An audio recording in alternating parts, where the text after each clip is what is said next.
Buenas tardes, hoy voy a hablaros de algo importante dentro de la aparición de las pandemias y os voy a hablar inicialmente de tres términos que son endemia, epidemia y pandemia. Y sobre todo os voy a hablar de la pandemia de la gripe del año 1918, que es la que yo más conozco y la cual es referencia para todos los estudios que se están realizando en este momento. Yo creo que tienen como base cómo funciona aquella pandemia. Inicialmente decir que endemia es el número de casos que hay de una determinada enfermedad en una población a lo largo de todo el año. Epidemia es cuando esa enfermedad hay un determinado número de casos, suben cuando esa enfermedad empieza a incrementarse y en un momento determinado aumenta hasta el mes de febrero y luego baja. Y también cuando llegan al punto máximo de casos, eso es lo que podríamos considerar que estaríamos dentro de una endemia en la fase epidémica de esa endemia. Y por último, pandemia es cuando una enfermedad afecta a una población y se disemina de esa población a la mayoría de las poblaciones que le rodean y de ahí puede llegar a invadir a todo el mundo, como es el caso que nos ocupa. Decir también que para decir pandemia hay enfermedades que son muy graves, como por ejemplo el cólera, que se pone en un momento determinado que un solo caso de cólera es epidemia, porque claro, un caso de cólera puede desencadenar un sinfín de números de casos en muy poco tiempo. En resumen, hay endemia, epidemia y pandemia. La pandemia del año 1918 de la gripe se llama gripe española, mal llamada, puesto que su origen, como siempre, se piensa que estuviera en China, pero lo cierto es que parece ser que su origen principal fue Estados Unidos.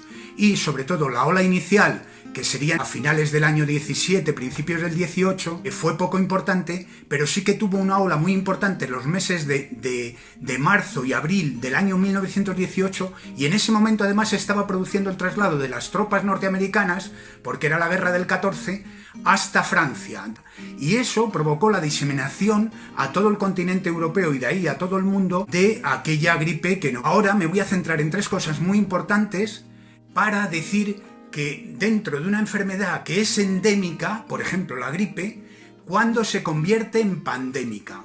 En un principio, la gripe que se produce cada año suele tener unas edades de presentaciones más frecuentes. Es decir, cuando empieza la gripe cada año, donde más frecuentemente se presenta es en los lactantes, en los niños pequeñitos, y de ahí pasa a los padres, y de los padres pasa a los abuelos.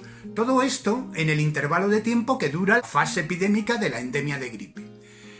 Decir que cuando hay una pandemia de gripe, sucede una cosa que es llamativa, que hay un cambio de la distribución etaria de los casos. ¿Esto qué significa?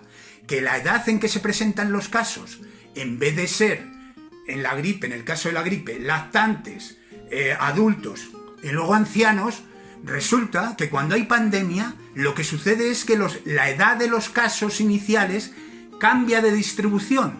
Lo hemos visto con el coronavirus. Aparentemente se han afectado inicialmente las personas ancianas, que es lo que normalmente sucede al final de la pandemia de gripe. ¿Y qué es lo que suele suceder cuando hay pandemias como la del año 18?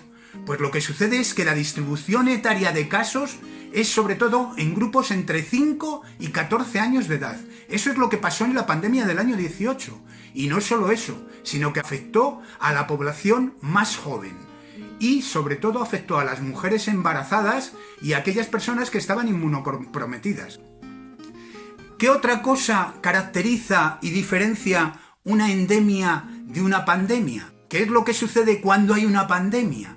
Cuando hay una pandemia, lo que sucede es que la semana de presentación de la gripe se suele adelantar. Puede aparecer en verano.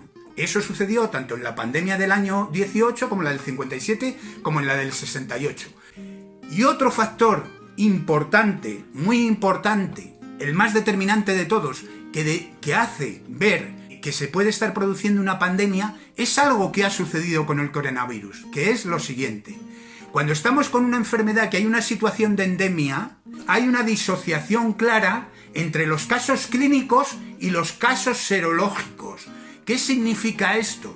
Que el número de casos clínicos en las endemias, cuando empieza la endemia, es muy alto, Pero tú a esas personas que están con clínica, que en este caso serían los niños, que hemos dicho que en endemia empiezan los niños, si les hiciéramos análisis, si es una situación de endemia de un germen que ya ha circulado previamente, lo que suele pasar es que los análisis son negativos. Es decir, tienen mucha clínica, pero sin embargo los test serológicos son negativos. ¿Qué pasa cuando hay una pandemia? Sucede exactamente lo contrario. Lo que se produce es que si tú en el momento inicial de la pandemia, que lógicamente como es una pandemia y te pilla de nuevo, no sabes qué es lo que, si realmente es una pandemia o no, qué es lo que tendrías que hacer en ese momento inicial, hacer muchos test serológicos, porque ahí sí se detectan muchos casos positivos, mientras que, como hemos visto, la clínica suele ser silente, los casos son asintomáticos, lo mismo que ha sucedido con el coronavirus. Entonces ahora voy a la explicación de la parte buena que tiene esto. Primero, decir que el sistema sanitario español, yo creo que tiene unos clínicos de una valía inmensa. Los clínicos tienen una formación excelente y están muy preparados para diagnosticar aquellos casos que son clínicos.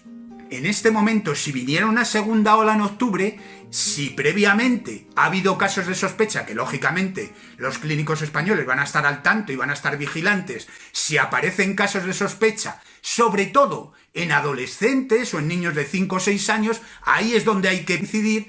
Me estoy refiriendo a los meses de agosto, septiembre y octubre.